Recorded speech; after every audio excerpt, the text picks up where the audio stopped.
that one show me? Oh, It's fine. I already did it. What did I? We're running. No, like yeah, no, we're already on. We're already on the game screen. Game screen. Game stream. Game screen. Yeah, but you never know with you. You like to like flippity flop around, and like next thing you know, everyone's seeing like my low cut tank top boob crack. Oh yeah, and as we know, like we are on Twitch, so like that would automatically make this a titty stream channel, and we would end up an instant hit, just an instant hit. Instant hit, but also we would then instantly be on like every like this weekend Twitch attention whores compilation video on YouTube, because the world is awful. All right, what was last week's time? Last week's time was 46:38. 46:38. No, not that. Where it times 46:38. Last week, not so great, but not so bad. It was all right. It was okay. Last week was awful. The final time last week was all right. It was all right, but it wasn't. The run last week didn't go so well. It kind of got chaotic. I restarted a few times, and restarting those few times wound up. I should have just stuck with it.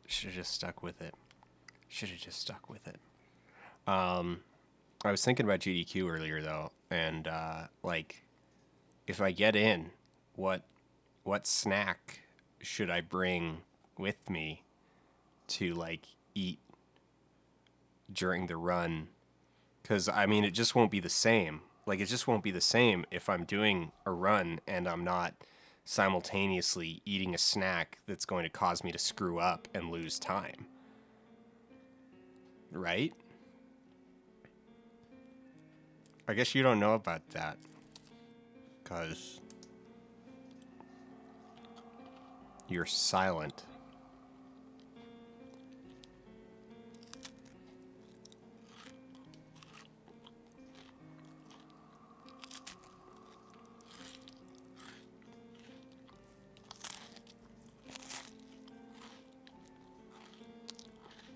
I can't hear you anymore now.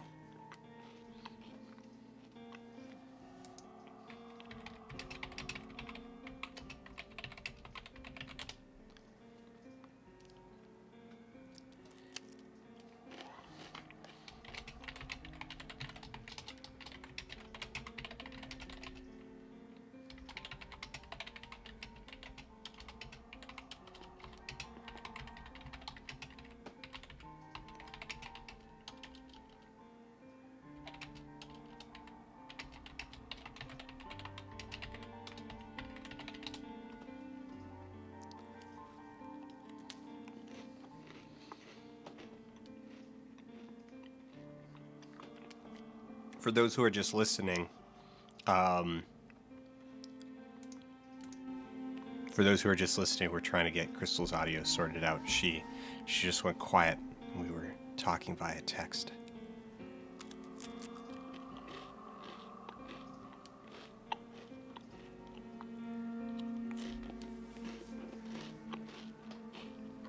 Are you there? Can you hear me? Blink once if you can hear me.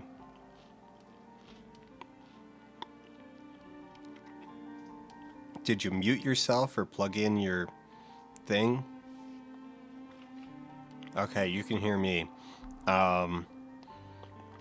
Did you plug in your headphones? Your headphones or the whatever, not the ones with the mic. Plugged in headphones. Well, try it. No, there we go. Can you hear me? I can hear you. Okay, why? That's weird. So these are the headphones I use every other time, and just now when I plugged them in, you're telling me that it took away my voice. Yeah. They don't have a mic on them, though. These are the ones I use every week. These are the ones I started using because my other ones with the mic messed up our sound. Huh. I have an idea. I'm Okay. gonna try plugging them in before I connect to the call, so like it's already the default, Okay. and see if that helps. All right, give that a try. We're a couple minutes early. All right. Well, welcome to speedrunning mukbang technical difficulties. We're gonna. These are stone ground wheat thins.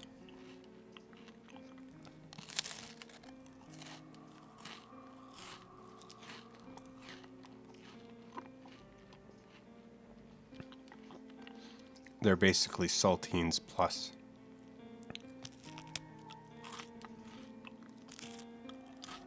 Okay, can you hear me? Yeah, I can hear you. Okay, I think I realized what it was. Mm-hmm. I had a. Well, I mean, I don't. I think it just had something to do with I had the Discord app open too, like a tab open. I wasn't voice connected, but like you know how Chrome just hates when more than one tab wants to like even think about using sound. Yes. Yeah. Anyway, hi. Hey. I was saying you should go full on all out and eat Cheetos and just eat the worst possible snack to game with. Oh man, those would probably Like- actually cause me to screw up like really bad. Really just bad. buy like a keyboard and a mouse that you could just throw away, or I guess a controller, and just let it just get totally covered in Cheeto dust, or give it away as a giveaway. Oh man, Give it away. That if it were more visible on like the GDQ feed, then yeah, totally like get another DualShock 3 and just spend like months just turning into the grossest controller imaginable. And then give it away. And then just yeah. For a donation. That would, oh man, that would just be the worst. Just like, all right, it really so fits with the theme of running like the worst game ever. I gotta have my controller. Like, if we could get a close up on this controller, and it's just like crusted and stuff. It's just like no. You know, chat immediately fills with like every vomit emoji and emote that they can think of that they've got in their awful collections. So hi, this is your first time being here for Speedrun Learning Curve, isn't it? That's not true. I did come in once. I didn't join the call, but I did come in once and caught some of it viewing wise. Like I saw you trying to do the electrocuting the guy puzzle. I say puzzle. But then that was the night that you were like trying to kill him with the shocking in the water, but then realized you could just bypass it or something like that. Or like that was the skip was killing him by electrocuting him. I don't remember. It said something to do with electrocuting someone. There's a bunch of electrocuting. It might have been one of the No, that was during a regular stream where I played a pre-recorded video of doing the final boss on hard mode. Okay, you're right. But I also did peek in one time and say hi to chat and watch a little bit. I didn't stay for the whole run though. That's right. I didn't join the call. So this is a new experience. This is a new experience. So this will be fun. This will be fun. So because also to add to this, you were not here for the Charles T. Sadboy Halloween edition when we did the game in the first place. I don't think so. You were not, because I remember, like, I was solo that night. No, I think I was. I think I had to leave early. Nope, you weren't here for, like, any of it. Okay. Maybe I'm just, like, all of my memories of the game, like, I'm like, no, I, like, recognize some of this stuff, is all from you showing me different, like, clips of things. Yeah, it's all, so Crystal's experience with this so far has all been in just, like, tiny bits and pieces. Like, little bits and pieces here and there, completely disconnected. She hasn't seen the complete run, so this is all gonna be new to her. So, an introduction to the screen, to the things that we've got set up. So we have the world record at the top. That's our time to beat 43 minutes 49 seconds, held by the amazing Vexel in chat.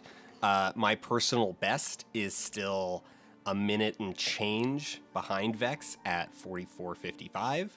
Last week we didn't do so great. We came in 46:38. Up in the top left, we have the current we have the running timer. Then down at the bottom are what are called splits. So individual chapters, we track the time for sort of each of them, and then the number that you see there. So if you look at it, so it's like 11:06. So we want to try to finish chapter 1 in less than 11:06, and we want to finish chapter 2. Like, that's the total running time. So like it says 19:17. That's not that chapter 2 is 20 minutes long. It's that we want to be done chapter 2 within 20 minutes of starting. All make sense?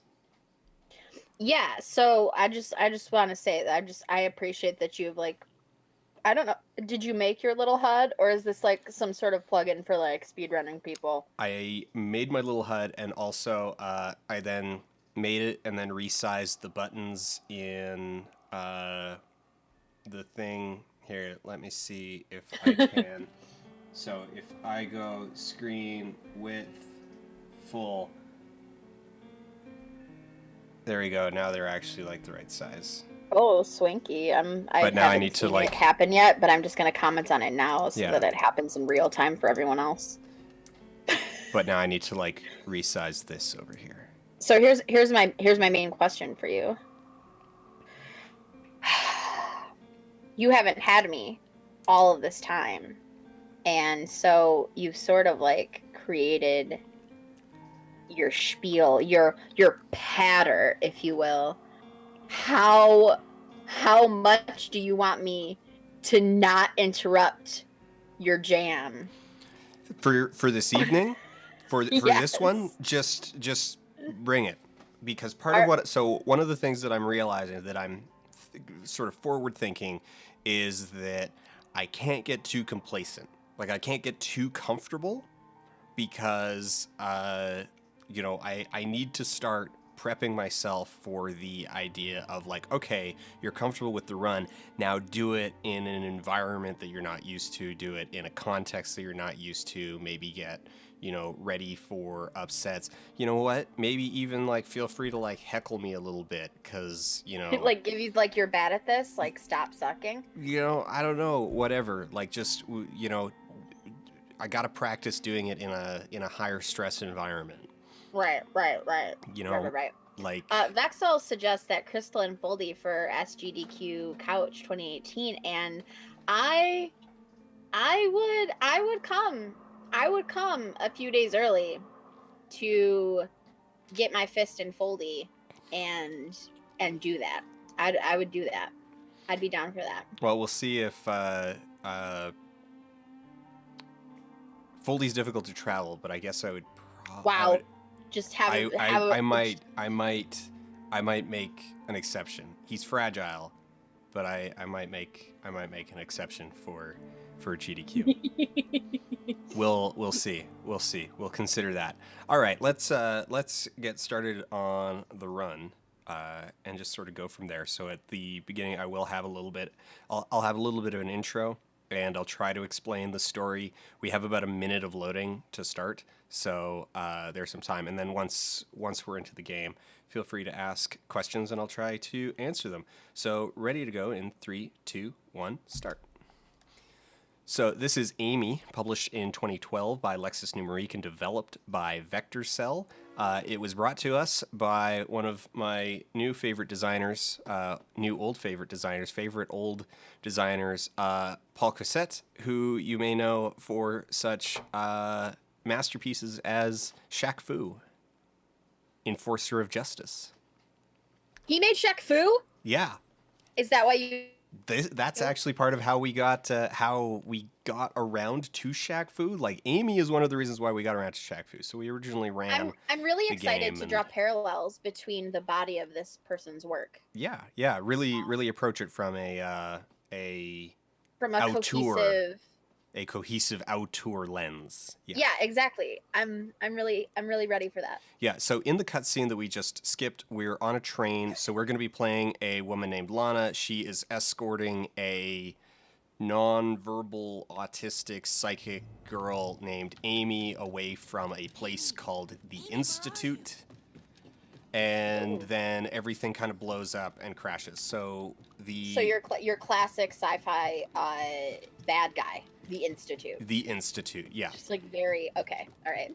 So we have zipped down the train. We picked up a stick off of the floor, and now we're gonna run into our first zombie. So the zombies, the first type of zombie that we're gonna come across are these guys called Steves. We call them Steves, just because. Why are you calling them Steves? We needed something to refer to them by. Is it the Minecraft thing? No, though that might have been a unintentional influence, like a just subconscious, because Right. Steve is like a really generic name. Right. Everyone's gonna think it's a Minecraft reference because that's the guy's like input name. It Steve is. question mark. It is. Huh. Oh, it's the center. I'm being reminded that it's not the Institute, it's the center. Oh, still classic sci-fi evil Still, guy. yeah. That slipped out of my memory because it's been a while since I actually watched the cutscenes. Because we skipped almost all of them. So now we've met a guy. This is Marcello. He's from Joyzy. You could call them sleeves, like McDykel. Sleeve McDykel. These are the sleeves. Surname McDykel. Surname McDykel. So this is this is Marcello. He's from Joyzy. He's going to be following us around for a while now. He's actually the true antagonist of Amy, because we need to wait for him a lot. He also likes to get in our way, but he has a couple things that we need. I have an idea. For example, Every time you let dead air happen, I'm just gonna shout, "Dead air!" and then you're gonna have to figure out how to fill it. I think that'll really help you. Just like that's gonna make it super help me concentrate. Yeah. So he's given us this DNA cracker so that we can get through this genetic lock, and a bunch of pips. If you can see my radar down in the bottom right corner, you can see there's a bunch of pips that came up. Those are all of the sources of DNA that we can go and scan. Fortunately, the answer is the same every time, so it's just back on the train. That growling says that the train conductor has decided to come out and play, but we're just gonna push right on past him and keep going. That key thing that you just used looks like the old Game Genie, like the cheat code. Like you plug it into the thing you shove the cartridge in, and then you like shove it in to the. It kind of does. All right, so DNA match. So now we have a mastermind puzzle. I love that game. I really liked that game as a kid. Like the analog version. I used to play with my step-grandpa. Wow, dead air, Dan. I need to concentrate on the puzzle, actually. I don't know. Oh. Okay, to be fair, it just looks like you're running around to me because I forget I'm a few seconds behind. Yeah, so that puzzle I actually need to, like, solve. The last few times it's given me a lot of guff.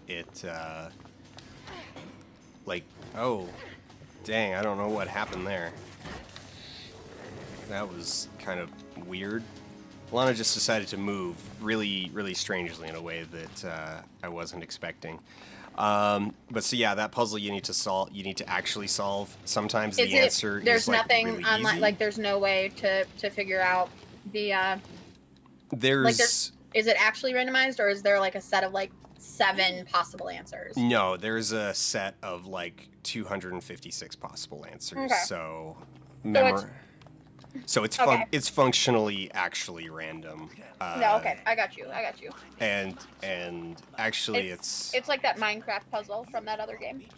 I mean, not Minecraft, Minesweeper. yeah. So like there's yeah. It wouldn't be feasible to really really memorize them all. So like there's enough that wouldn't save any time versus just programmatically solving it. Right. So really, that's just kind of how you approach it. Is it's like, all right, there's a pattern that you can use to kind of solve it quickly, but sometimes the answer is going to be the opposite of what the pattern's going to indicate, and so then it just goes kind of slow. Gotcha. There's nothing really there's nothing really huge in the run at this point that's going to eat up like all your time. There's a couple tricky moments, but for the most part, I end up losing most of my time to just kind of like compounding little things. Mrs. Jenkins for my fare, and she up and sinks her teeth into me. In the years I've been driving, and nobody ever bit me, not even when I was driving the docks in Joyzy. We get to sit here and wait for the level to load, and good old Marcello. Are you reciting dialogue just to show off that you've played this so many times that you've memorized all the dialogue? Yeah. Or do you just like saying Joyzy? I really like saying Joyzy. Also, I kind of hate Marcello. He is the true antagonist of Amy, right behind these slow wall walk ledges that are the actual true antagonist of Amy. We got a Super Steve. So this guy, Super Steve, he can randomly spawn. He is Super Steve because he is one hit tougher than a regular Steve. Sleeve. You're such a brave girl. All right. Getting out of here. So we're gonna grab Amy by the hand, and one of the great things about running with Amy is that if we're holding her hand, she can run at full speed. It cranks her wrist back at a really uncomfortable angle. It's very funny, very entertaining. And then we're just going to tell her to like crawl through this vent that we could totally fit through, but we're not going to go through because we don't want to. And now we do a little dance with Marcello to kind of like maneuver around him. Then I heard you calling out for the little girl. I said to myself, no monster be calling out for a little girl. All right, and now, come on, Amy. Come on. Nope. See, yeah, now we're getting caught on both of them. The true antagonists of Amy. Followed shortly by cutscenes that force you to, like, let go of Amy's hand.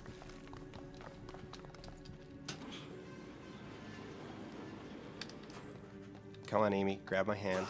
Come on, Amy, grab my hand. All right, so we're in this chain link maze right now. It may seem like we lost a bit of time there getting started, but we didn't because this is actually a fixed length. We need to wait for Marcello to reach the end of the maze anyway, so kind of just, we have a fixed amount of time to finish it in. And we run out of stamina most of the way through. So when do we find out that the autistic girl is actually magical? We find out in a couple chapters here because we've managed to route out most of her magic powers. Oh, okay, great. So that's the point of the evil center institute. Yes. This institute, if you will.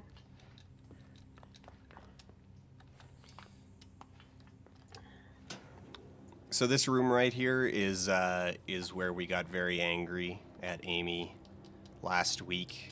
This room was my nemesis. It was the true antagonist of Amy last week. So we're hoping that it goes well this time. All right.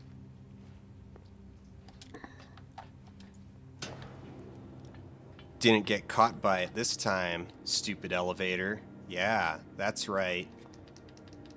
Who's the real... Oh, great. And then Amy goes and gets herself stuck on a post.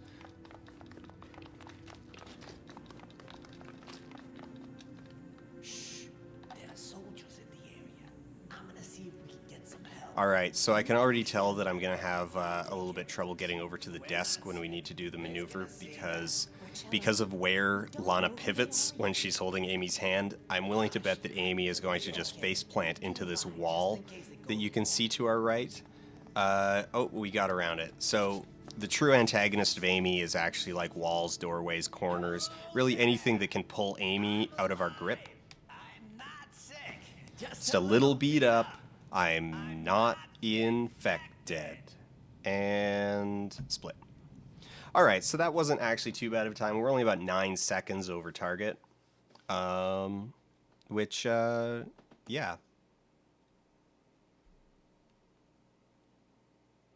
You still there? Great job. Oh, you're Yeah, still there. it's just All good right. job. So we're gonna skip that cutscene. Marcello, I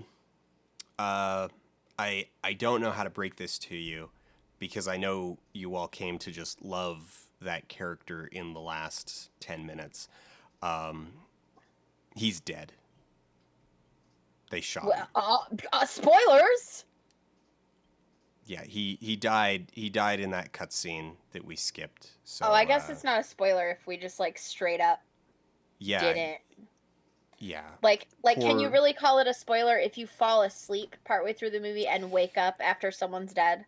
Yeah, You know yeah, what I mean? kind of. Like you're already committing to watch. Yes, he just kind of slips into the memory hole. But so Joyzy for respect, poor went out for Marcello. And okay, so so chapter Joyzy. 2. So chapter 1 there we mostly just went through pretty much as intended, just, quickly. Chapter 2 here we're going to start working in some actual speed running fun. So the first thing that we're going to be doing is when we get Amy out of this locker, we're going to quickly restart from the last checkpoint, which is going to skip a cutscene because so the time that it takes to reload is faster than the time it takes to play through the cutscene. That's pretty solid. So we're going to be doing that a few times. This cutscene. So this enemy's going to come out. This ogre. We call it the ogre. We don't know what it's actually supposed to be called. It's the only one like it in the game. So I love it when a game does that. as you can That's see, really this cool. as you can see, this virus has advanced pretty rapidly. All right. We don't actually want to be too quick here. So what we were supposed to do is we were supposed to hide in the locker and wait for the ogre to pass, but we just kind of ran past it. So now you can see it's there, but now it's around the corner, so we're good. We can break this window, and it shouldn't bother us. And we'll be introduced to our next enemy, the Jareds. Jareds are stage 2 zombies. They got big old Joker mouths, and so they're Jareds. All right, Amy, and we'll put Amy into another air vent.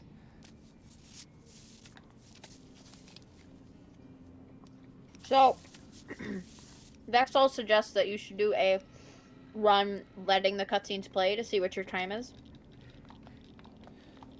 To see I agree with that. what my time is with the cutscenes. Yeah, I mean, like, obviously you'd have to, like, do it the next time. But you should also include, like, this is if you also want the story cutscenes. Oh, just to get a sense of, like, it's like, okay, so how long if you is let the the game? story play through, yeah. All right, so grab Amy by the hand. We have the blue key card, so we can go in this door now. We'll skip this cutscene. Grab Amy by the hand again, and we're supposed to use her magic powers to get through this room, but instead we're just going to run to the far side, open the door, and reload at the checkpoint. And yeah, so next up we have a whole puzzle where we need to like lure a guard out of their, like, away from their post and like, distract them and kind of sneak around them in order to get to the genetic lock that you can see in the room there once it pops in, because there we go, it finally loaded. Instead of doing any of that, we're actually just going to push past the guard, get to the lock, and reload from the checkpoint. Do out dead air. Just chilling. You got what you gonna say? What you gonna say there? What you gonna say while that's loading, Dan? So now that now that we've reloaded from the checkpoint, this resets the game to the state that it expects you to be when you're at the checkpoint. So the guard just goes where they're supposed to be. Now these mines, you're supposed to run really slow through them. We're just gonna run really fast through them instead. It's just as good. You'll see them in action the way that they're meant to be done in the next chapter. But for this chapter, we can just barrel on through. Now we've got another one of these loading buffers where it's unloading the previous chunk of the level and reloading the next. And unfortunately, we can't skip this one with a checkpoint reload.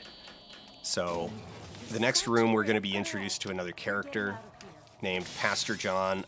He's a lot of fun in a really tacky B-movie sort of way, but we're not going to get a lot of him because we just sort of skip him.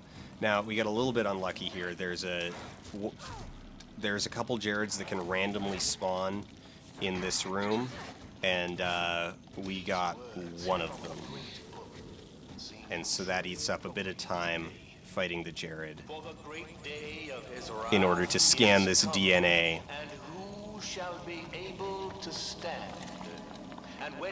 Alright, so with that, okay, come on, Amy. Amy, unfortunately, the time we spent fighting Jared, Amy kind of caught up to us a little bit. So we need to, come on. You're going to have to spend a bit of time getting her hand back and dragging her out of the room. But get to the checkpoint, reload at the checkpoint, because it's faster to reload at the checkpoint than to wait for the level to actually load.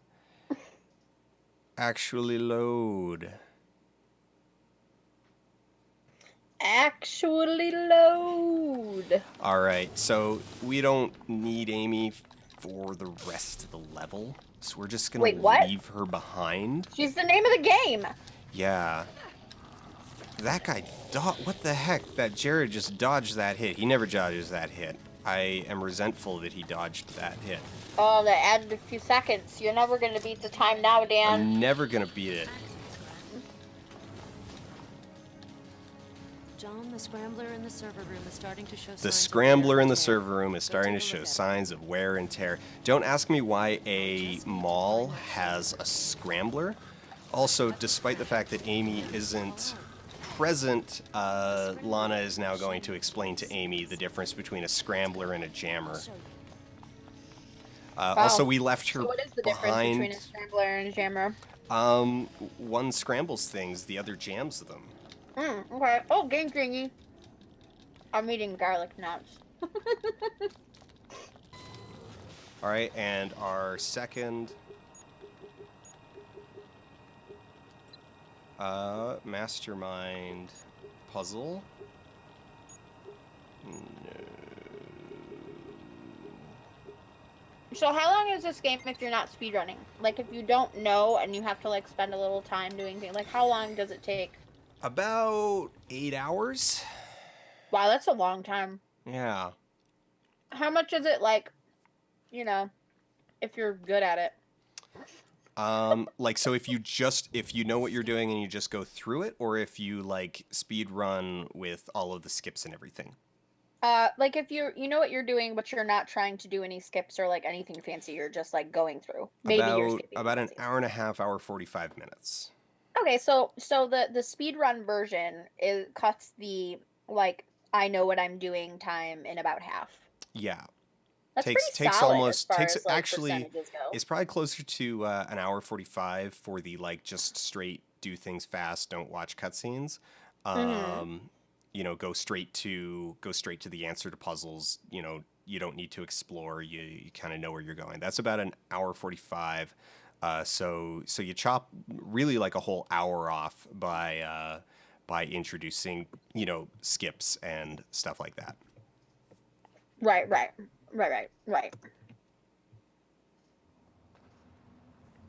Wow, yeah. Oh, a little late on that cutscene. Okay, so this is going to be our first introduction in the run to Amy's magic powers. She's going to stand here and copy this little glyph onto her iPad. and then right away we're going to see it in action because we're going to use it right here You did it. to knock Bravo, down Amy. those boards up there. Okay, Amy. We need to get up onto the roof. You can do it. Now we got to do this little, it's like climb up 3 different ledges in a row. Fortunately, the game lets us skip the ledge climbing animation, or at least a chunk of it, just by hitting start. It also lets us skip ladder climbing animations, which, I mean, nice of them to have allowed us to skip past those. So Vexel says something just as a joke, but it brings up an interesting point that I wanted to make that.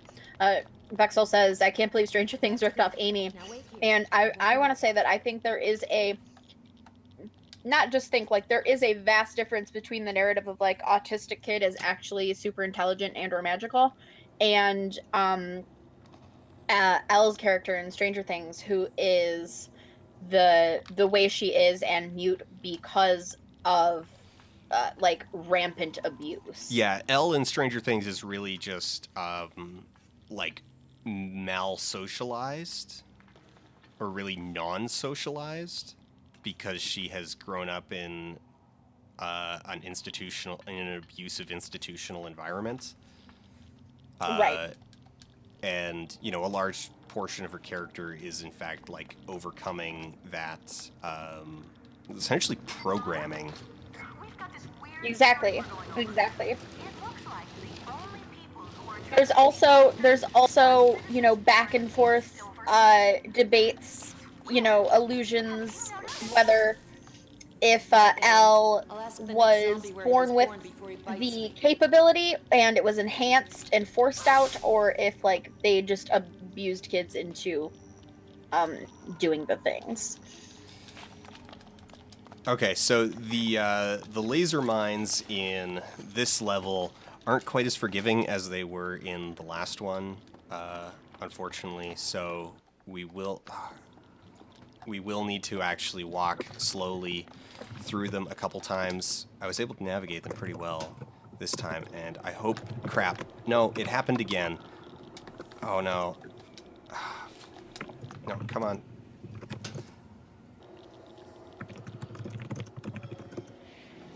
I wasn't quite standing on the correct... I was standing a little bit too close to the edge, and so the game decided to push me off. That happened last time as well. It's something that has only just recently started happening to me because, I don't know, I'm getting sloppy or something, but so we just need to grab this key card and get back down. So that cost us time.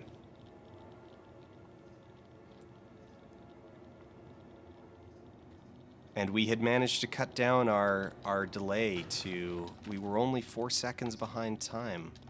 Maybe we can make it up. They were waiting for me. Damn. So, a good old zombie gauntlet. Gotta love a good gauntlet. Is this the one that you said you could skip, but you didn't realize you could skip it? You could just like run straight through it? No. No, we will get to that soon. Oh, dang it. Come on, Jared. Stop being... So, you only need to hit them twice, but fights are, as you've noticed, just kind of this, like, dodge swing. Gotcha. Oh, on my screen, it just did a zoom in on Amy, and she seemed real intense. She's like, she's gonna use her magic. Yeah, so Amy actually has infinite use of her powers right now. You just can't control her? No, I can. I absolutely can. It just it doesn't do anything for us in this context. I'm so sorry to put you through all this. Because so the funny thing about it is her powers don't do any damage. So you would think that the point of that segment is to like shoot everything down because you've got this, you know, you've got infinite shots. But no, it's not, because it doesn't do any damage. So yeah.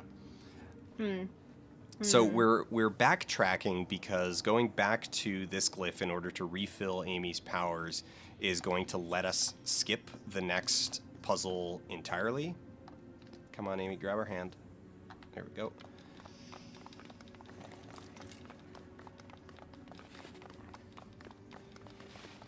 So not doing the next puzzle is actually faster, like, is backing up while it eats up a bunch of time is actually faster than doing the next puzzle. So, yeah. So we're just not going to do it. I like good times. But as you can see, this room is it's a little bit tedious, having to go back and forth across it a few times. We're going to get through this door, we'll hit a checkpoint, and then we're just going to check and make sure that Amy still has her powers. There's a bug there. There's a glitch that can cause Amy to just lose her powers entirely. So we'll hit the button, wait for the elevator, and while we're waiting for the elevator, we can fire off Amy's powers from the ground, just kind of curve them around to avoid some things that we can hit. And yeah, that just actually skipped the first puzzle in this room.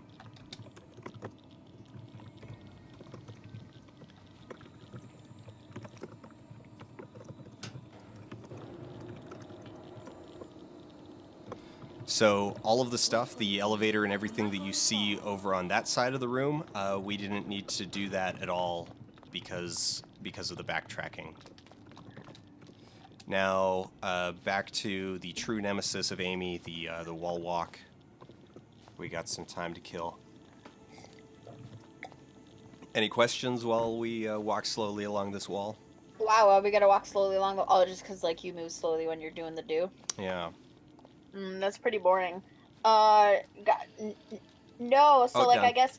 So there's some sort of zombie apocalypse happening, and so you go. Why are you the one that has to go save the kid?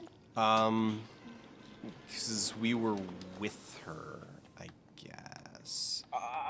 Like you were already there. Like you were already at the center. Like what? We worked at the center, and then we kidnapped her / rescued her from the center, and then the zombie apocalypse happened. Oh, come on, Amy, where are you going? Okay, so there's a bunch of stuff that we're supposed to do in this room, and we're gonna have a fun time with it instead. We'll climb these boxes, we'll get Amy up onto this catwalk, and then we'll just kind of abandon her. Because we're gonna just kind of walk up the side of this box, just kind of shuffle ourselves up the side of that box, and oh.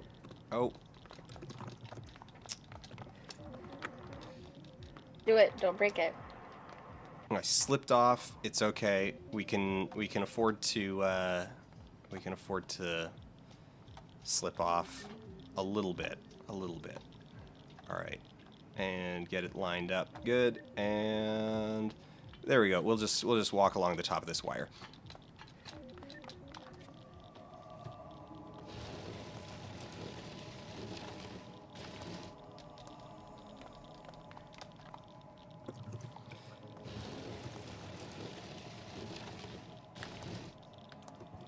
All right.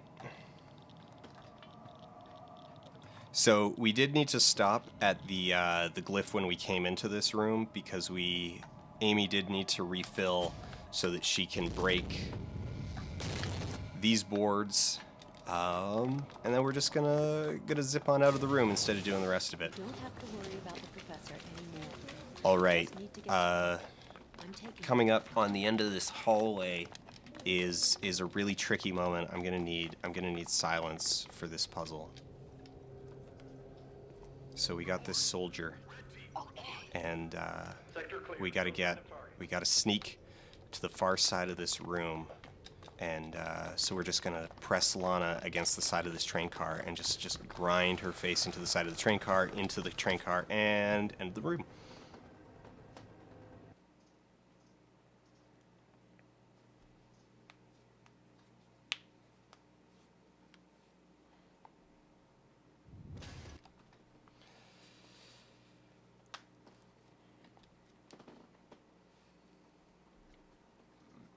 So coming up on chapter 4, we're now going to be stuck in... Oh, you solved the puzzle? I solved the puzzle. Oh, well, you said I need complete silence, but you know I'm behind, so I don't know how long that is. I know. Wow, I mean, I didn't consider it really at the time, but Dick moved in. I didn't. You know. All right, so we're gonna be stuck in a train station. Chapter 4 is actually probably the funnest from a speedrun perspective. The most is cut out. It's got a really good mix of stuff going on. So it'll happen pretty fast. So while each chapter has been about 10 minutes so far, chapter 4 is going to be about 4 minutes long if everything goes well. Oh, wow. If it goes well. What if it doesn't go well? About 5. So you're really only shaving off like a minute. Is that minute from but now like if you do it normally, or like high chance. Well, first we need to defeat the true nemesis of Amy, the wall walk, by zapping ourselves across the gap and just running across the wall walk. And, yeah, so... True nemesis of Amy defeated. Then we're just going to zip past that laser mine without getting hit. And we'll pick up this What stick. are you suddenly wearing? And now we just need to defeat Steve, the true nemesis of Amy, grab the key card, hit the button, go up the stairs to the special Steves. These two. No, come on, Lana, face the correct direction. Oh, that went bad. That went very bad. And we recovered. It's fine. It's fine. It's all fine. All right, so now we got this instant death zone. We're just going to stick ourselves with a healing potion and run through it to the checkpoint. Reload.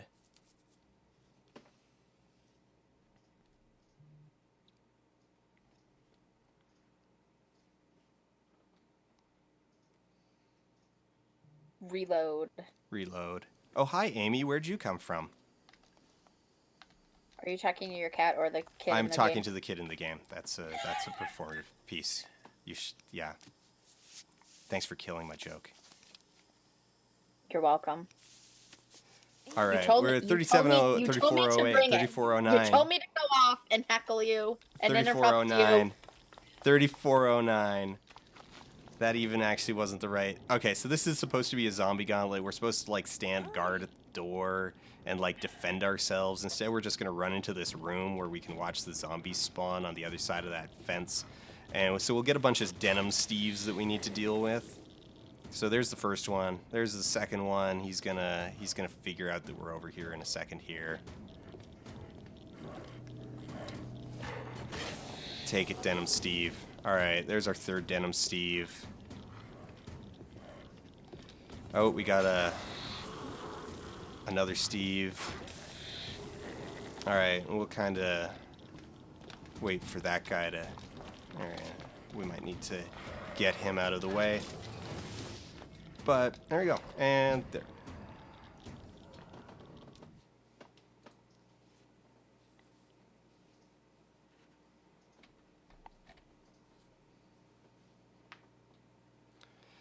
So end of chapter. We're only 30 seconds. We're only 30 seconds behind target. So that's not too bad. That's not too bad. It's not too bad. It's probably not going to be a world record. Not even going to be a personal best. Because well, but to be fair, like that 30 seconds is possibly added by me. You know, like it could be my bad, could be my B. You know, just like jamming it in there, eating up your seconds. Eating up my seconds. I'm wondering how much time I'm going to shave off when I'm actually playing on a real TV and I no longer have the like micro delay of watching it in OBS. I have considered that that's one of the main things that's probably like eating up time or eating up like responses and making things just a little bit sloppy. Is that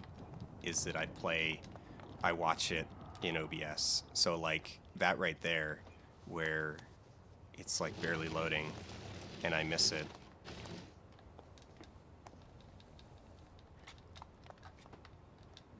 All right, we're gonna hit this guy in the head. We're gonna go into our sneaking pose, which is actually a thing that we haven't seen yet in the game. Ah, crap. Bad cycle, because I missed that, because I mistimed. So that's gonna eat up even more time as I need to wait for that guy. Otherwise, he would have spotted me, and if these guys spot you, it's instant game over. Oh, that's bad.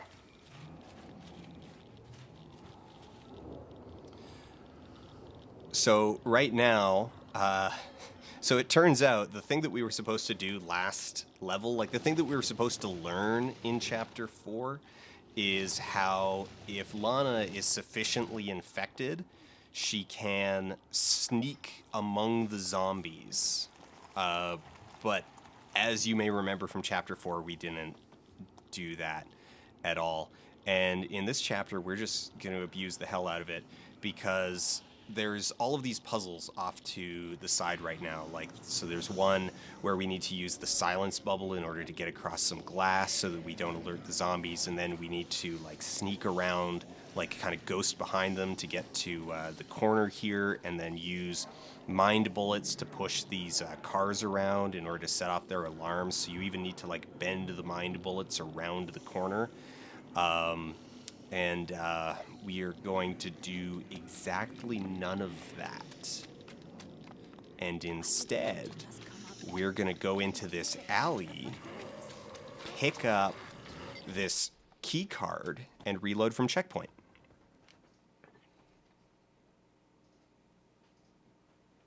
And Is the key card the game genie? Is that what you're talking, or is it actually a key card? It's actually just a key card, and so we pick up that key card, which gives us our checkpoint. We reload at checkpoint, and Amy teleports to us.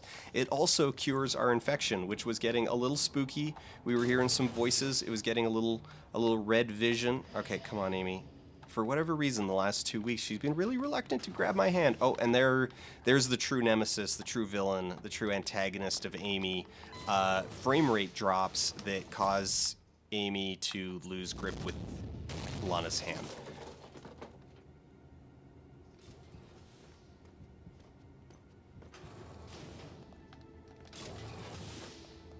Come on, Amy, grab my hand. Get in.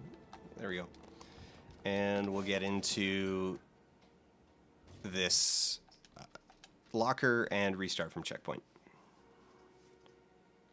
And that's just going to speed up waiting for that guard to come and inspect everything and then wander away. And there's a little jump scare in there, and it's just faster to not do it. And oh, We'll be safe there. I promise. that went a little bit poorly, and that went poorly as well. Come on, Amy, come on.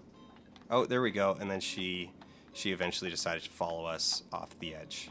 Come on, grab my hand. Oh, there's our first jump scare, pointless jump scare of the game, where something, be it some sparks or some steam or a picture falling off of the wall, something just causes Lana to freak out. And now we get our mandatory sewer level.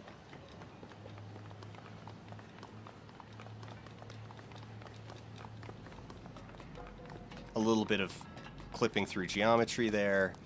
Shove Amy into this tiny hole, this gap in the bars in this sewer. It'll be fine. It'll be fine. Nothing Nothing bad can come from that at all. All right, we'll get Amy to open this gate from the other side. So there's kind of an obtuse exploit here where Lana can't close this gate, but Amy can.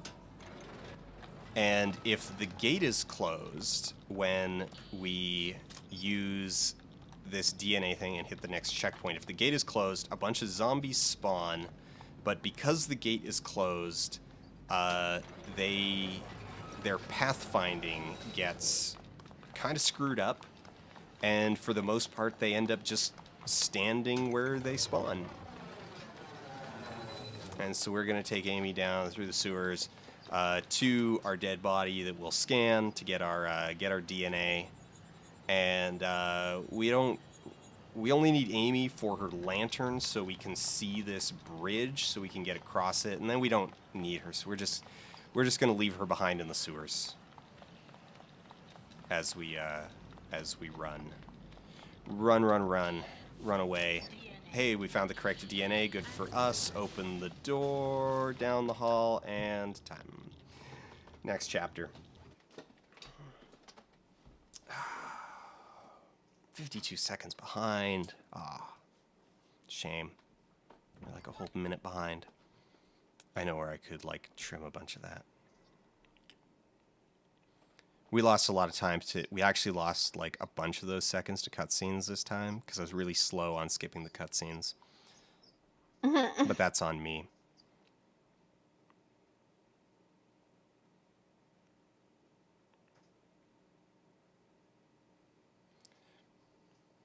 Also, what I often lose time to, like... I'm not very good at focusing on splits. It's not a thing that I really care about, but everybody else cares about it. Also, it is helpful. It is help. Also, it is helpful. It is no. So it is helpful, but I don't care, if that makes any sense. Like, it is an admittedly useful tool, but if it didn't take so much time to just, like, write them down, like, to figure them out afterwards, I would just figure them out afterwards. Because doing them live is a pain in the ass, and it takes brain power that I don't care to use. But it's more effort to do them afterwards, so... It's just like a game, Amy. We have to hide and then run. And we can't get caught. So we're on the final chapter, and in the cutscene, the business dude, the stern-looking father figure from the what's it called? It's not the Institute. It's the center. From the center, he gets zapped by some electricity, and it turns him into Willem Dafoe. So we're waiting for him, and there he is, right on time.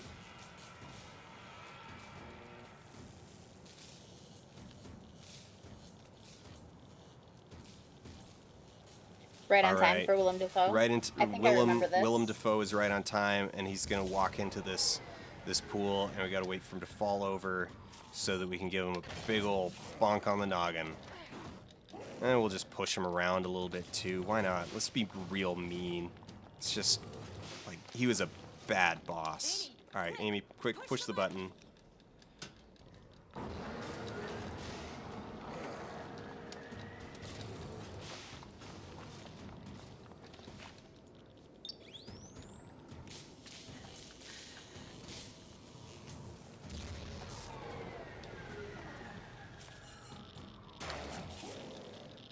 Alright, give him another shove. Back out the door. Back out the other door. Quick, Amy. Push the button. Good, Amy. Pushing the button. Give him another shove. Back out the other door. And we're going to turn our defibrillator back on. Oh, by the way, that's a defibrillator. The thing that we're putting in this water puddle is a defibrillator. And give him another crack and time. 45:33. That's not bad. That's not bad at all. It ain't bad. That ain't This is bad. pretty good. That's pretty good. That's not terrible. What was your so you came in later than your personal best, but still better than last week's. Still better than last week. A good bit better than last week. And Like you had me considering, here giving you shit for like a good section in the middle. yeah. Good job. I'm proud of you. You know, and we had two new best segments in there. So like that was my best chapter 6 and my best chapter 2. So my sum of best, my theoretical best is down to 43:32. So that's a pretty respectable time. Like even if we're just looking at it, like between my personal best and even like last week where things like really didn't go well, that's like 2.5 minutes difference, like 3 minutes difference on a 45 minute run. Like the spread is ultimately pretty tight. Nice. Elisar is saying that the ogre is Marcello. Which would be funny if that's what it's actually supposed to be. Oh, hey, remember Pastor John? He's showing up in the epilogue to drop some sequel bait. Are you really looking forward to the sequel to Amy, Crystal? Yeah. So, what are your thoughts about it as a game?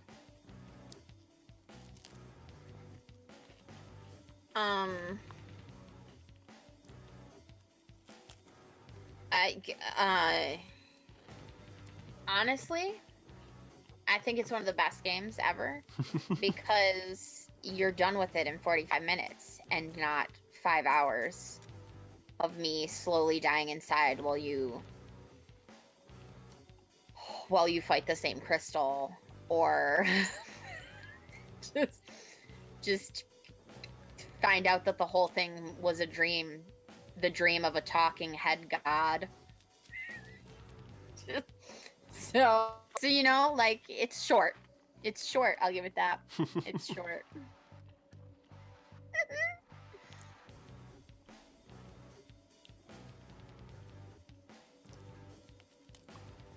I really need to improve the presentation. I feel like I've done it so many different ways at this point that it's getting a little muddled, and my timing on some of the moments. I guess part of it, in particular with a few of the jokes, is I have like no feedback on them, or I have very little feedback. Like I don't have any. Like there's no one here present. Like I don't have a live audience, so I don't know how the jokes are landing, and I've done them so many times at this point that it's like, okay, is the timing working? Is it landing? Is it, does it make sense?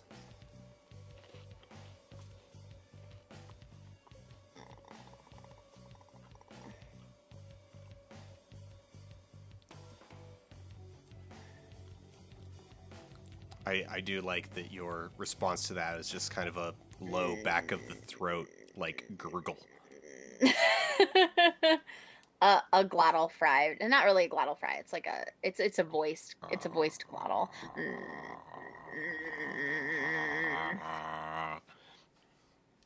How do you feel about the game? How do you feel about my jokes?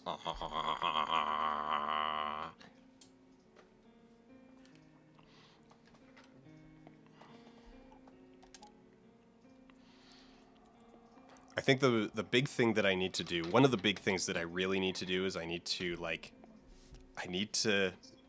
sit down and write a few of the key explanations in order to keep them tight.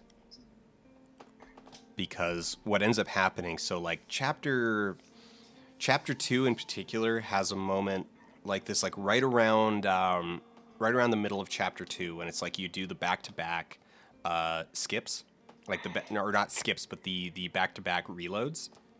Right. There's a whole thing with the laser tripwires that I think is really funny, and I keep wanting to set up, but so often my explanation of the preceding bit is still going, and so it ends up being like they end up it ends up taking up so much time that I'm like still explaining the previous thing that I have no time to set up the gag of running quickly through the lasers. Does that make sense? Yeah. So, what do you think? Where does it need to improve as a presentation? Okay, so here's what I would do, right? Yeah. Is I would take one of your best runs, like, or rather like a good average run, like if everything went wrong when you were at GDQ, like what time your time would be. And then I would literally shut the sound off and watch it and try to just commentate on it without having to play, and see where you have like other stuff that you can comment on or talk about. And that might then give you ideas of things like once you have that in your body, you can more easily access that stuff, like when you are also having to operate Lana. Yeah, no, I agree, because that was actually like months ago. I was like, okay, so what I'll do, we'll get a really good time, and then I'll just download, like, I'll get a local copy of it so that I can like start, stop, pause, scrub through it, as needed, and I'll use that to like script it, and then I sort of did that, and then we cut another like 10 minutes out of the run. And then I never went back to do it, like, and I haven't gone back to do it, even though the run has, like, so I did that when we were like, okay, 55 minutes, like, this is as fast as this is gonna get, because we weren't like, so originally, so when we first started, like my test speed run was like an hour 45, hour 40, hour 45. Right. And we're like, okay, we can easily like improve on that, like get it down to 90 minutes, kind of no problem. And then we started poking away at it, and it was like, okay, we could probably get this down to an hour 20.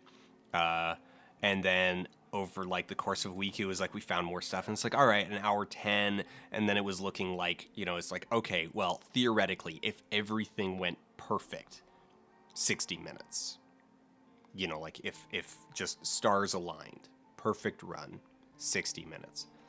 And then, of course, we get it down to like 55. And once we had it down to 55, it was like, okay, that's it. Like, it's end of the line, bottom, like nothing. We can't, like, it's not going to happen. And then completely sped it up even more. And, so yeah, it kind of it plateaued at 55 for a while, and I was like, okay, here's the safe spot, because like I was like, if we're under 60, easily we're like, we're now less than an hour. We're the length of a game where you no longer need to be like, hey GDQ, can you squeeze in an hour and a half run? It's like, hey, we're less than an hour. It's like we're a nice tight hour block. Or our presentation. That's pretty good. We fit into a comfortable time frame for people to actually like watch and whatnot. And it'd be really easy to keep an hour going at a nice snappy pace for commentary. And there's nothing in it where it's like, all right, this bit's a little bit of a drag for longer than like 30 seconds a minute at a time. And at the same time, GDQ wants you to have a few dead air moments, like just a few lull moments where they can then do like donation readings and stuff like that, or fit in any like business talk that they need, stuff like that.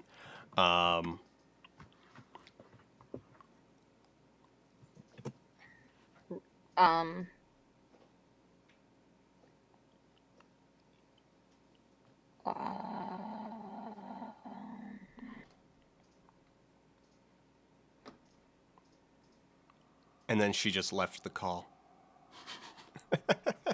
All right. Okay.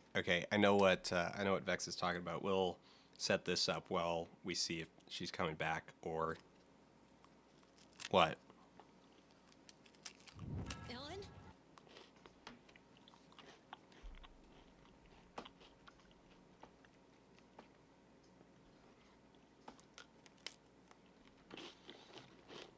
Hey. You're back. Yeah, I'm back. Sorry. I heard something about business something, and then my sound cut out because I tapped an alert and it reopened Discord. Oh. Sorry. No. So basically, all I was saying is that they do want you to have like some dead air moments in there. So for me, in like kind of the planned run, is that it's like the loading screens are the natural sort of point to let them fit in like donation readings and stuff like that. Gotcha. I still think you should also definitely eat Cheetos the whole time you play and then give the controller away as one of the donation giveaways.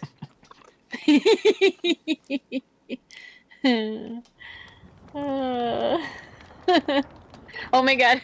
I didn't even see the chat. Everybody just Crystal, no. All right. Oh, classic. But yeah, you should totally sit and watch and like talk over stuff.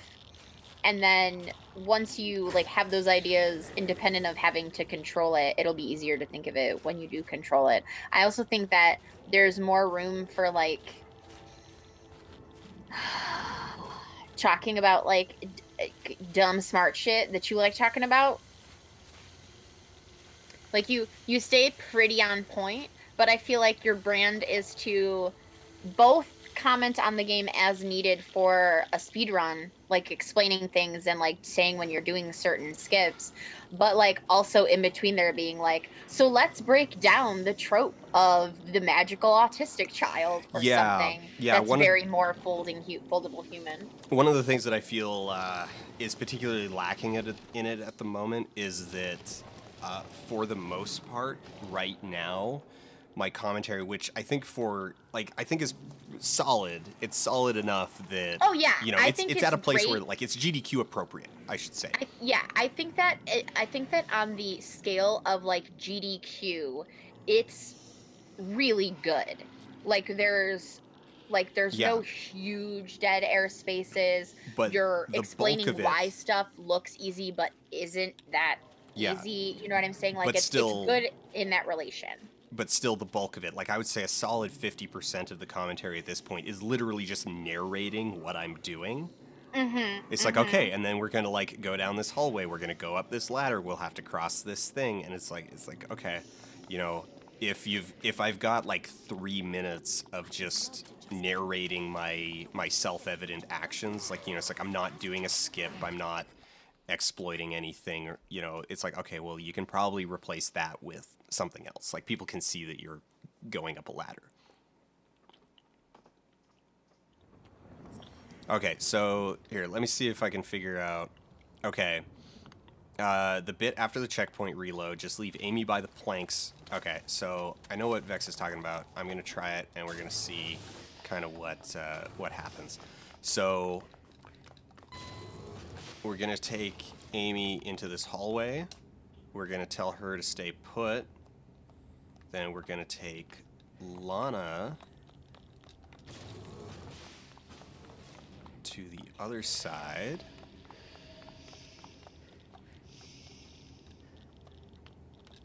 Get her to this door. Amy is well, actually, maybe this will... Nope, it went right through. Okay. Alright. There we go.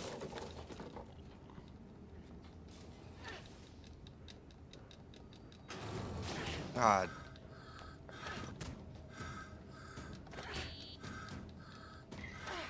Okay, well that sort of didn't work. What's gonna happen now?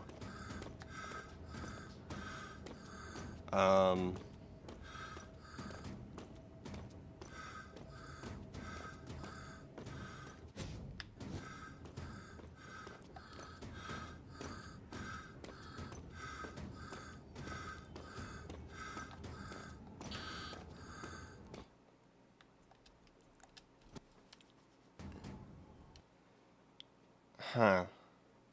That was interesting. Okay, so I wound up just shoving the guard through the door. The guard back through the door, which just kind of soft locked the guard behind the door. All right, let's try that again. All right, Amy, stay put here.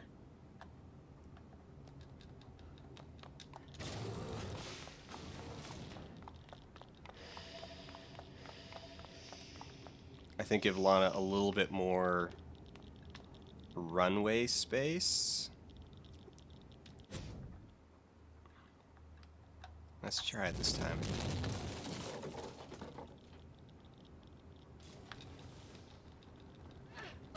Okay. All right. Well, that.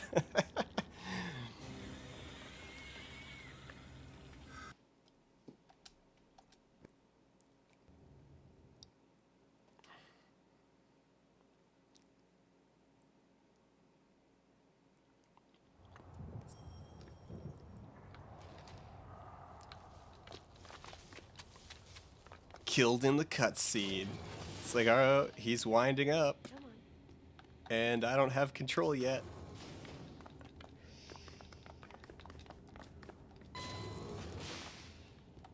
Hey, Crystal, you still here? Yeah, Oh, I'm you're here. still here. Okay. Yeah. So that was pretty funny. We got killed. I'm just being quiet while Dan practices. Oh, this isn't even practice. This is where we feel out stupid, broken, dumb stuff. I'm pretty sure.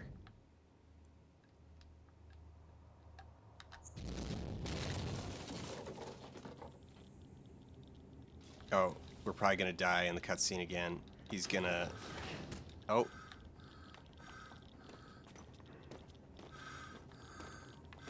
We soft locked him behind the door again.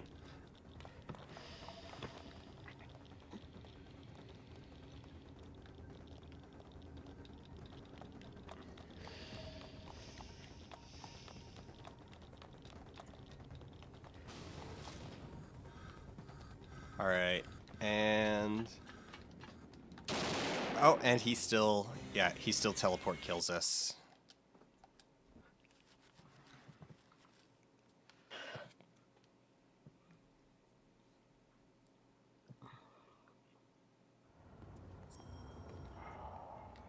Okay, let me back up and read the rest of Vexel's stuff. Okay.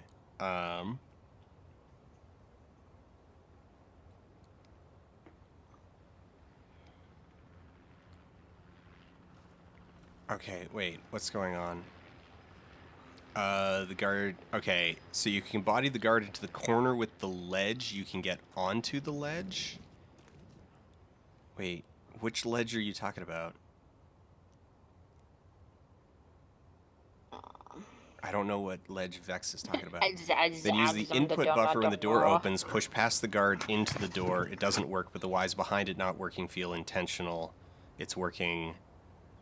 If you can body the guard into the corner with the ledge, you can get onto the ledge. It doesn't work, but the guard shoots you after you get to the other side, which, again, has to be intentional. They must have realized the problem. They must have noticed it went wrong. Actually, I guess one of the things that we haven't really tried on this... Okay, because this level had... Or this... No, the grudge sound is an unvoiced glottal fry. Okay, the grudge sound is this. Okay, the hesitant kind of like that's a different sound, okay?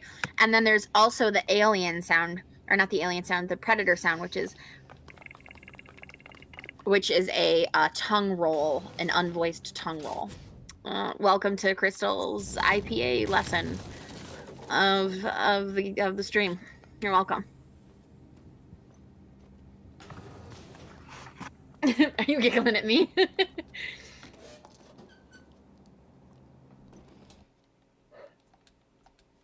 So I feel dumb. Yeah, there's a slow shuffle ledge in that hallway, and I know which one you're talking about, but for whatever reason, my brain is like, where? What? Amy, I can't see I it, know they're scary, but I'm going to get you to the hospital. You'll be safe there. come on. I promise. I gotta. Yeah, okay, it's gotta be worth. No, why? Okay, stop. No, stop.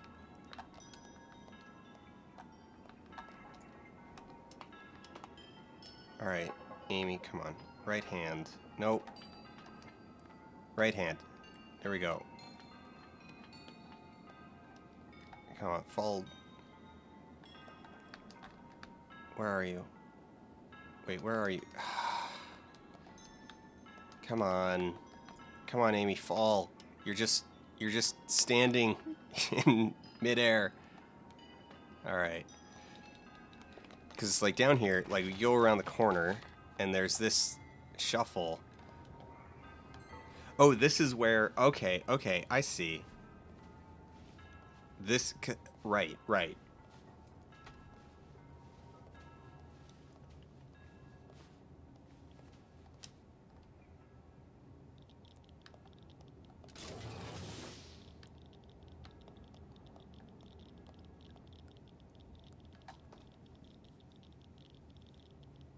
So, yeah, okay, so wait. Alright, we can shuffle the ledge.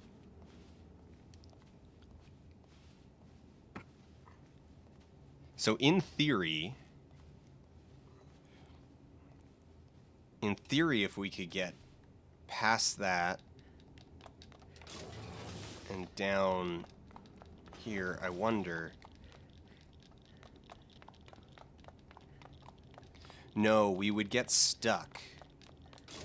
We would end up just getting stuck because we wouldn't have...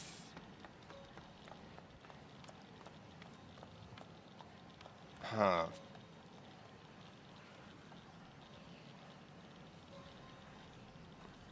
Got past the guard. There's no it saves time, but I did it. I feel like if it's gonna happen at all... Yeah, you can't get that far. Or you can get Amy? How would you get Amy? I mean, maybe if it registered a checkpoint.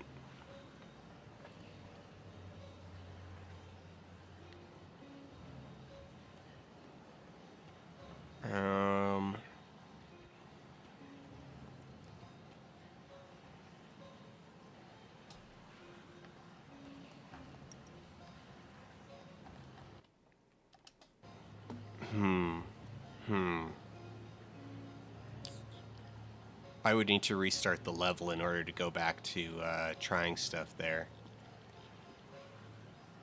Circle back, climb the ladder, call her to you.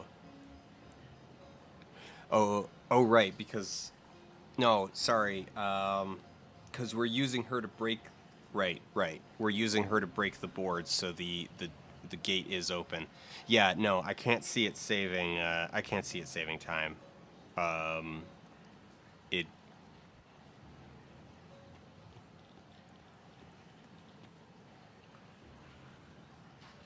Especially since there's already a... Like the checkpoint reload that's right there. I don't... Yeah.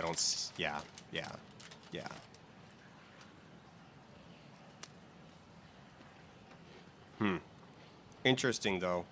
I had never actually, like, explored that. In fact, you know what? While we're here...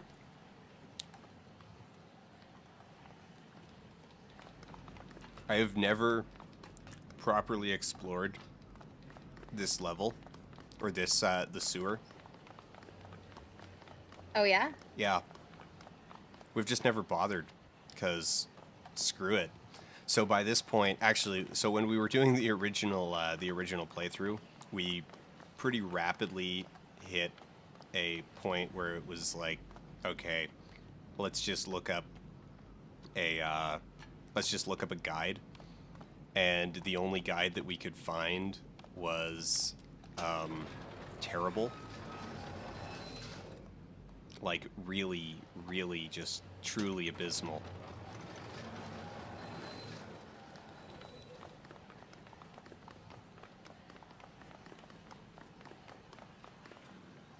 Just so bad. How's that sewer treating you?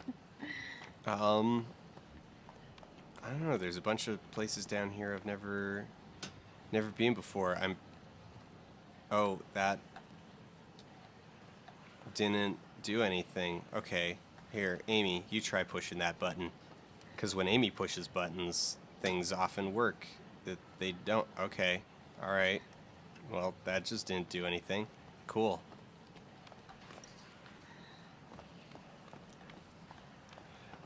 Here, I'm gonna pull up. Here, I'm gonna pull it up. I'm gonna pull up the Amy guide, not the speedrun guide. There isn't a speedrun guide. I am the speedrun guide. Vex is actually the speedrun guide. She's way better at it than me. Game facts, Amy, 2012.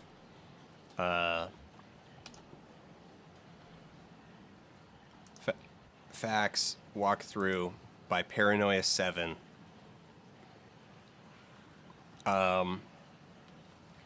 So the guide is generally just a little bit like vague and doesn't do a good job at explaining things, and frequently inserts like weird asides. So grab the card, now the race is on. Quickly shove Amy into the vent, responsible parenting, ladies and gentlemen, then hop onto the elevator and hit the switch. At the top, run left to the door and shimmy along the right wall. Go through the door on the right and you're back in the ladder room. Quickly go down and out the door, but this time having a left, then a right, then another right to get back to the mines. You might want to hit a syringe before crossing this time. And it goes on like that's generally the tone of it. And then you get to Chapter 3, The Promised Land, brackets, the urban stage. Are you getting bored yet? I am. So to keep things fresh, I'm going to write this next section in the language of today's urban youth. Cutscene. Your girl gets on the radio and starts going on about some genetics and stuff that don't involve Magneto. She's cool with the zombies and Airy Thang, but radio static puts her in full-on tears, son. Straight up, homegirl gives you some new orders to get on another train or whatever, and you out the door like a new Mary J joint. Cutscene. Sister's having a hard day, so she takes it out on the little kid. Responsible parenting, ladies and gentlemen. She says she's sorry and all, but that's probably more because she's zombie bait if little girl runs off. Nah, mean? Aight, so you open the door and homegirl starts yammering on about the trains and blah blah whatever. Hang 2 lefts into the dark spot and have your girl copy the tags down because Latin Kings ain't around to do nothing about it anyway. And it goes on like this for pages. Oh my god, what is this noise? Bust mind caps at the boards in front of you, hit the switch inside. If you need more psychic ammo, run back and copy the glyph tag again, because a zombie is going to try to run up behind you anyway. Show them how they do it in Brownsville, son.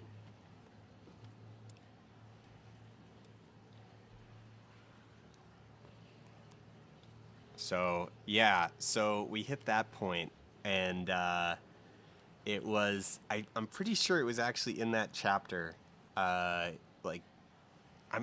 don't remember if we even got to chapter 4 in the original playthrough. That night. So long ago. Back in October. Why am I still entering inputs on this level? Some urban gangsta flavor.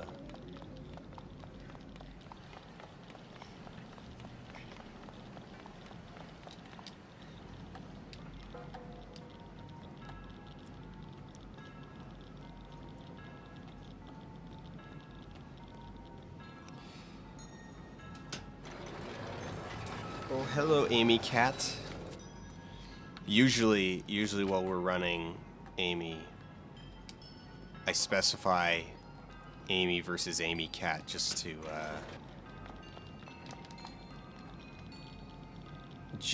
to minimize confusion. Pitchy and Pale. Pitchy and Pals? Pitchy and Pals. What's a good all-round entry-level camera with an XLR input? Ooh. So cameras with XLR inputs, there aren't really oh, hey, that opened, okay, no, wait, no, that gate we can't get into. I wonder if this gate works now. No. So, okay. Cool. I wonder where the rest of the bodies are. We've literally never...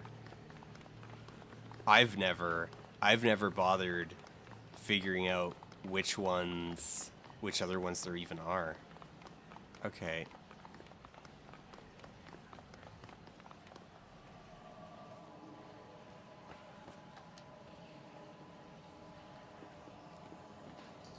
Like, where else is there to go?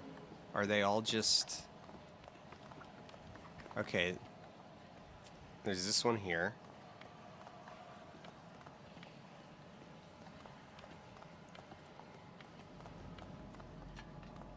We got the zombies in here. So, like, here's what happens. So, if we do things in the right order... Hey, Crystal. Yeah. Hey, Crystal, you're looking? Yeah, wait, no, I'm not All right. actually looking. I'm just listening. So... No, I'm looking. Remember during the speed run when I said that... during the actual run when I said that their pathing gets glitched and they just kind of, you know, don't do anything? Here's what that looks like. So this is what happens if you do things in the correct order. Is rather than getting ambushed by these dopes, they this is what they do. So well, obviously I'm also behind, so you'll have to like, tell me. I've been here for a while. So if you just it'll be pretty obvious. You'll know it when you see it.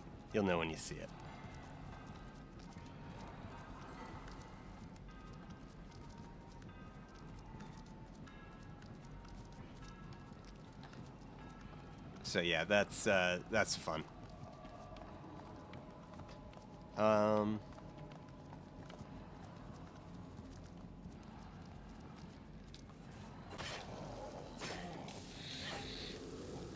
Yeah, take it. Okay. No, wait, not back to checkpoint. Exit. Did you see it yet? No, you're like still running through hallways or whatever. Oh man, you're really far behind. Wait, there's like these two dudes in a doorway? Yeah, that's them. Okay. That's them. That's what they do. That's what happens if you do things in the right order. So, oh man, what was the question? The question was all-round entry-level camera with an XLR input. So the main the main issue is that cameras with XLR inputs generally aren't entry-level. And unfortunately, I mean, unless they've updated the line recently, what is it? Let me just actually check something real quick.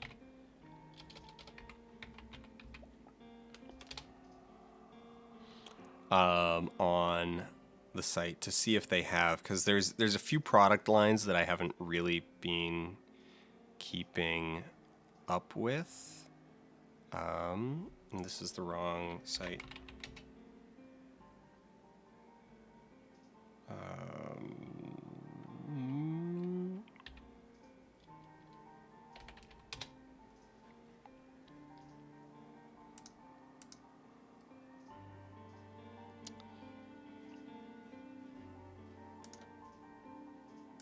Okay, there he goes.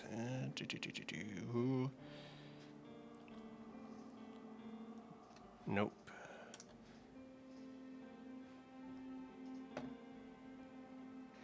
high definition PTZ cameras, EOS DSLR, EOS M series, high definition PTZ, multi-purpose. What do they call them? I don't know. I guess maybe PTZ is gonna be the classification that they're gonna use here. Look out, bitches. Nope. No, M series is the mirrorless.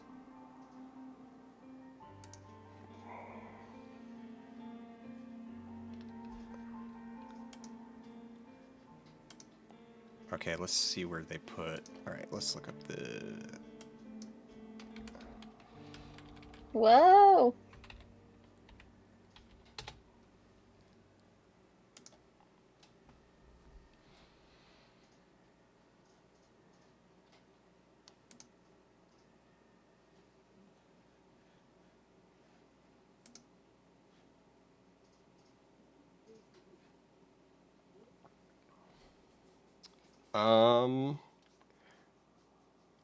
Oh, how old is that one? So, kind of the entry level. So the actual entry level for a camcorder with dedicated XLR ports is going to be something like the XA11, which is still going to run you about $1,400, and I don't know how old the XA11 is. No, not the X11, XA11. Because I know that like Canon is still running like the XF line, but the XF line hasn't really been seriously updated in a while, and the XA11 release was actually so the XA11 was last year, but I don't know the specs on this thing. Let's actually check if this is even worth it. Specifications. That's a bunch of 8-bladed circular. Okay, that's actually not bad. Full HD MP4 1400. It's all right. It's all right. Like, I mean, it wouldn't be the worst choice for, what did I say it was, 1400? Yeah, 1400 US. That's so. I mean, it's gonna be kind of like a decent all-in-one package. You know, I mean, it's a Canon. It's gonna be reliable. It's gonna be decent. A used C100 is still a pretty okay purchase. A used C100 Mark II is a great purchase. Like, if you can find someone who's like, hey, I bought a C200, so I don't need my C100 anymore, I'll sell it off for like $1,500. Like, if they've got a Mark II and they're selling it off for like $1,500, like, that's absolutely a great deal. But that's kind of what you're looking for dedicated XLR inputs. Really, the main thing that you're kind of looking at, the better plan for getting dedicated XLR inputs is to get an external recorder. So whether that's a Zoom or a Tascam, which are the two kind of like main decent quality competitors right now. Though the Zoom,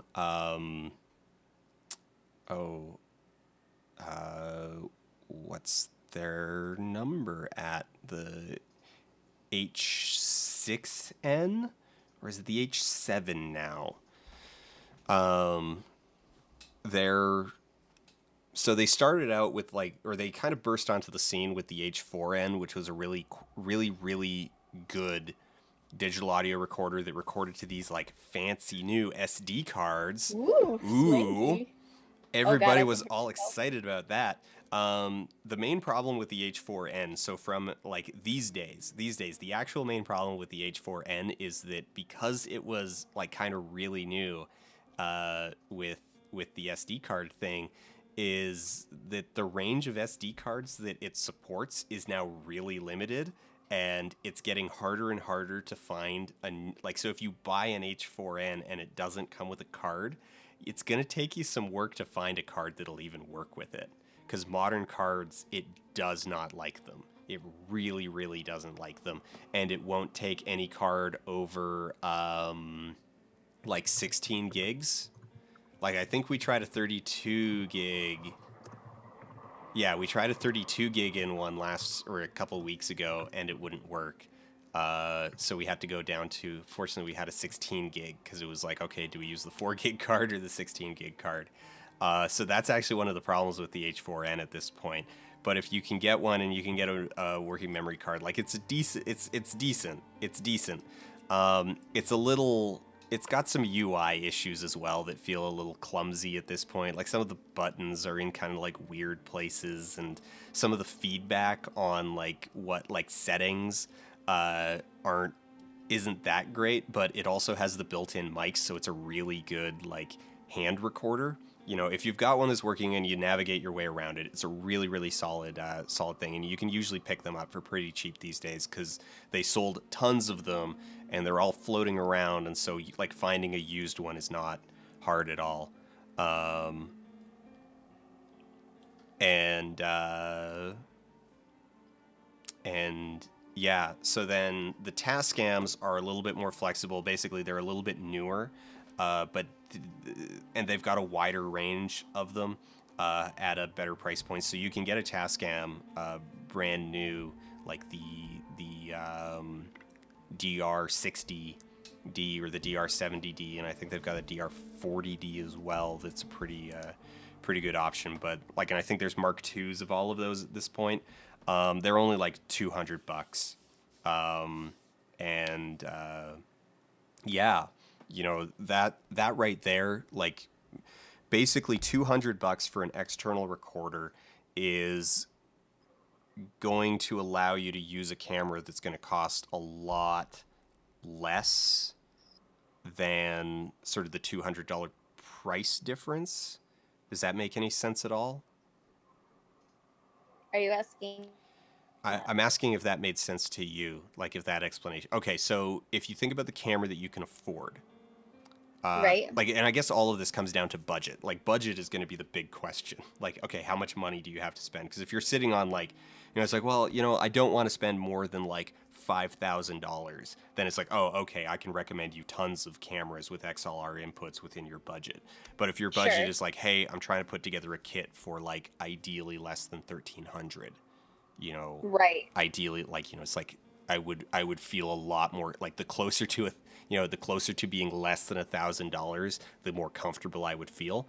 You know, if you're in that kind of situation, then it's like, okay, well, you're looking at, you know, either like a used Blackmagic Micro, a used Blackmagic Pocket, maybe even a used Blackmagic Cinema camera if you can find one and you're willing to deal with its peculiarities. You're looking at a DSLR. You know, you're actually probably looking at like a Rebel or maybe an old you know 5D like Mark II, something like that. And if you're in that situation, then it's like, okay, if you're picking up, you know, a T7i for $800, you know, it's going to cost you another $200 to add, like, to pick up an audio module. But in order to jump up to something with dedicated XLR inputs, you're looking at, you know, $1,400. So that's a $600 difference. So basically $200 into an audio module saves you, you know, $600 on the camera body itself. But then the trade-off that you're making there, and the main reason why I kind of like, you know, the big caveat that I need to remind people about when it comes to shooting on DSLRs is that they have a record limiter built into them, and it changes. And so the reason for this actually has to do with tariffs, that Canon importing the cameras. Here, I'm gonna shut the game and just switch to like my camera. Quick game. because we're just talking about this now. So, Canon importing the cameras basically pays import tariffs depending on the classification of the camera, and so the tariffs on a video camera are different than the tariffs on a still camera. So a digital photography camera that can record video is still considered a photography camera, and thus is taxed as one, where if they take the record limiter off, it's no longer a still camera, it's now a video camera. And so it's going to get, classified as one, it's going to be considered one, and it's going to be taxed as one. And so the price is just going to go up. Like, if you're wondering why, like, okay, well, the XA11 has lower specs than a, T7i. Dan, I gotta be honest with you. I have never in my entire life wondered why the XA11 costs the amount of money that it costs. Costs the amount of money that it... Okay, fair enough. But so now that I've explained it all, that's kind of a principal place where the big price jump comes in when you're looking at sort of like the specs on different products. And so because of that, all of the DSLRs out there, whether it's Canon or Nikon or Panasonic, Olympus, all of them have these record limiters put in that's going to range, depending on the manufacturer and the specific model, it's going to be between like 12 and 22 minutes, 24 minutes. So like that's kind of just like the range that I can cite, because it changes. So like a Canon, like a T6i, T5i has a 12-minute record limiter. A 7D has a 12-minute record limiter, but a 6D has a 22-minute record limiter. A 5D Mark II. 5D Mark II, actually, its record limiter is based purely off of file size because it's older. The 5D Mark III and Mark IV. So the Mark III has a 12-minute record limiter. The Mark IV has a 22-minute record limiter. So there's no, like, there is no standard. Oh, no, wait. The 70D has a 17-minute record limiter. Ooh. I don't know. So they're kind of just all over the place. But the point is that they can't record past a certain time in one continuous file, and that specific quirk is the workaround to being considered a video camera.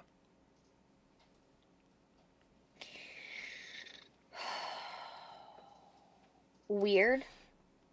Warped Horizon says just buy Pluralize and cheat. Don't buy Pluralize blows. Don't. Okay, Oh, no. okay. I'm going to tell you a story about Pluralize right now. Oh, I'm going to tell you a story about here we Pluralize go, guys. right now. Story time. So Pluralize is one of those things where, like, you go on forums. You're hanging out on filmmaker forums, and you're like, hey, I got all this footage. I need to sync it up. What should I do? And someone's going to be like, well, hey, have you heard of this little program called Pluralize? It's going to save you so much time and frustration. And you're like, oh, man, everybody's talking about it. It's got to be great. So you go and you download it. You install it. You maybe even pay money for it. And you load it up. And then you realize it's going to take 5 hours to actually sync all of your footage. And it's not even going to do that good of a job at it, because it's going to spit out all of these just like weirdly aligned, concatenated files. And they're going to be just like 30 tracks of like mismatched garbage. And you're going to be like, oh, I actually still need to sit here and pump information into Pluralize one at a time in order to prevent it from cannibalizing itself. So why did I get it in the first place?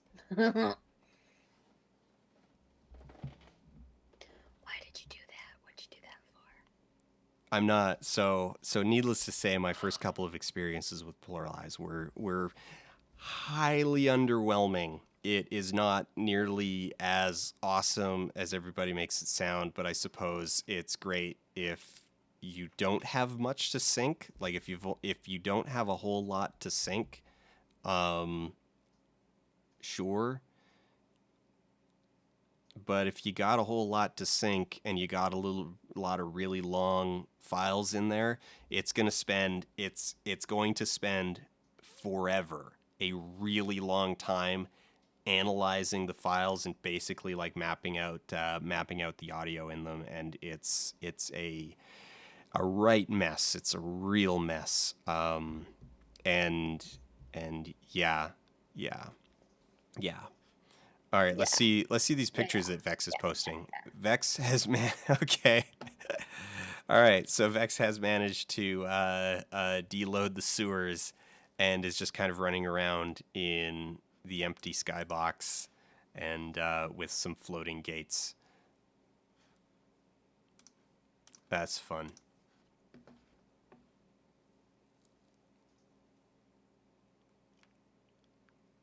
So fun.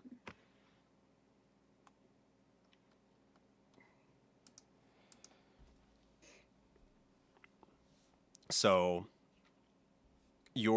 yeah, I would say that for most applications, you're like, one, do things right in the first place, and either clap sync or, if at all possible. So like if you get something like a Tascam, so like the DR here, one sec.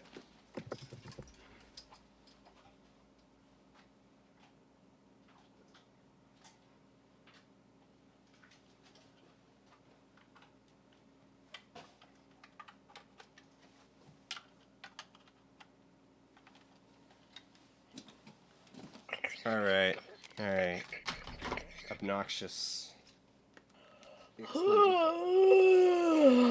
Deep yawn. Obnoxious explanations. Time continues with Dan. Dan gear ranting. Dan. Okay, so here's a Tascam DR60D. It's got a couple modifications that I've made. Namely, I added an extendable battery. I added a battery extension to the back. I put some cork on the bottom. And I've got a rail block on it. Now, the Mark II actually has a rubberized bottom, so you don't need to add cork to it. The original version had this hard plastic that kept slipping, and it was really hard to actually have anything get a proper grip on it. So with the DR60D, one of the main things that you can do, so you've got your XLR inputs, but then you've also got this right here, so the camera out. So what you're ideally doing is you're looping through. So your audio comes in, your mics come in to the XLR ports, and these are combination TRS XLR ports. So if you've got tip ring sleeve or regular or TS, mono, guitar plugs, whatever, you can plug those in as well as XLR. So comes in there, you record on the recorder, and simultaneously to that, you're using the camera out to loop out to the camera into the camera's mic input. So what that does is that gives you a copy of the audio at whatever level the camera records at. So actually, for most of my stuff that I do, I just end up using this as an interface. I record, like when I'm recording, I hit record on it, but I don't bother actually like offloading the audio off of it until I run into kind of problems with whatever wound up on the camera. If that makes any sense at all. So Dan. this was honestly one of the best purchases I've ever made. Like in terms of gear, this thing is easily the single best purchase I've ever made. Hey Dan. $200. Only in the scope of gear, only $200. Daniel. Yeah. Dan. Every time that I decide that I'm not gonna do the stream mom thing, or you can tell that I don't normally join you on Wednesdays, because every time you prove me right that if I'm not here to be your lovely voice of reason, it is 1 a.m. It's 1:45. Oh, I'm sorry. It's 1:45 a.m. Hey, this is right around the time that Speedrun Learning Curve would normally be wrapping up, because we start at 9. usually we do 2 full runs, so, with a break in Okay. between. So that's 9 to 9:45. Take a like 10-15 minute break. Do another run. Wrap up after that around 10:45. So right around now is when we would normally be Okay. wrapping up. Okay. All right. So, and hey, Leon's saying it's 3:45 in Australia. So Yeah, you don't live in Australia. Neither do 3:45 I. in the afternoon. It's 3:45 in the afternoon. And Ship know. Toaster, it's like 5 a.m. So Yeah. it's just an early morning. Yeah, and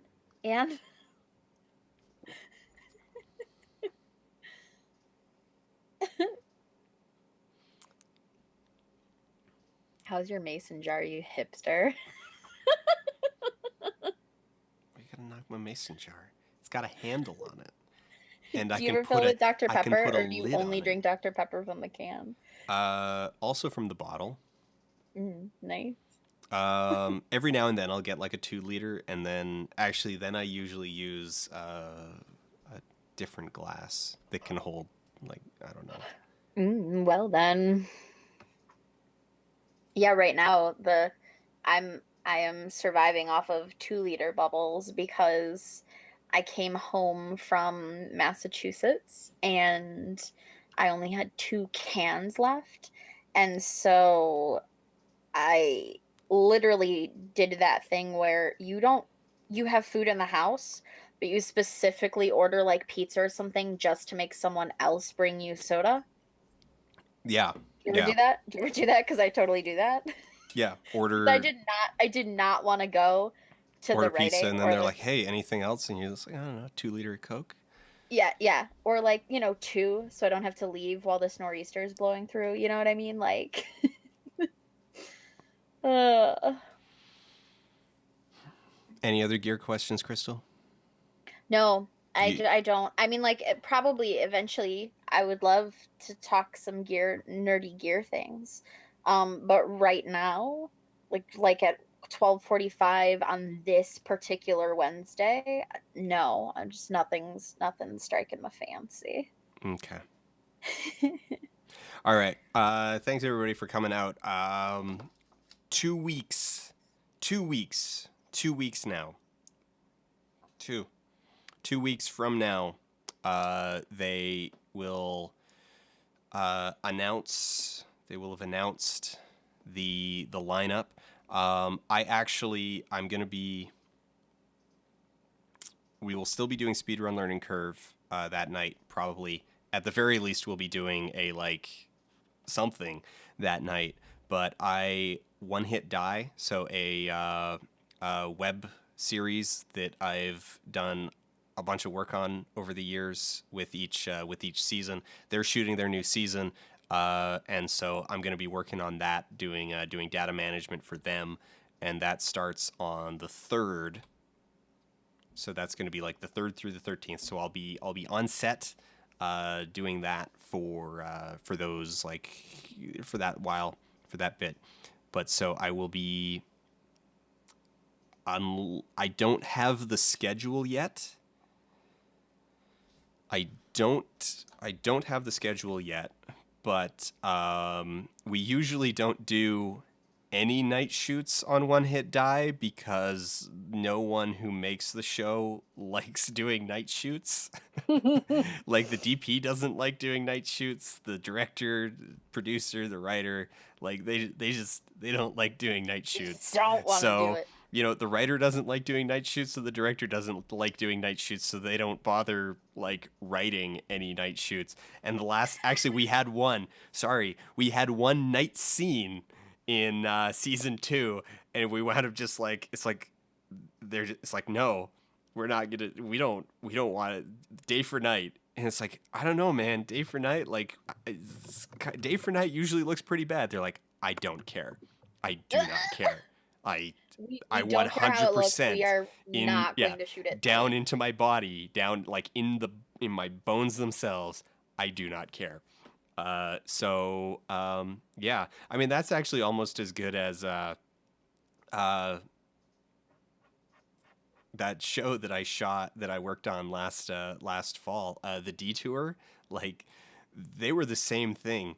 if you've been watching season 3 at all, like the whole reason why it takes place, in Alaska in midsummer is because the principal actors were just like, I don't want to do any more night shoots, and so they wrote an entire season around the conceit that it's daylight all night long so that they could shoot midnight. It's like it's midnight and we're just shooting it in the middle of the day. It was hilarious.